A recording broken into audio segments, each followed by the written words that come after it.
What is the number one cause of death from fire? The number one cause of death from fire is a product of combustion. Smoke inhalation is probably the most common term that people would be able to identify with.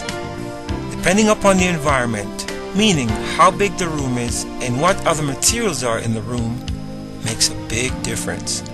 This is because as the fire grows and the heat intensifies, then all those different types of materials give off their own types of gases.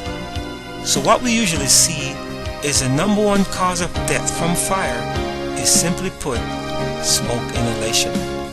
Your fire protection system requires regular testing to make sure they are functional and meet the public fire safety codes and guidelines.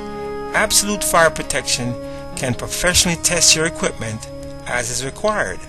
Your smoke management system needs to be tested on an annual basis.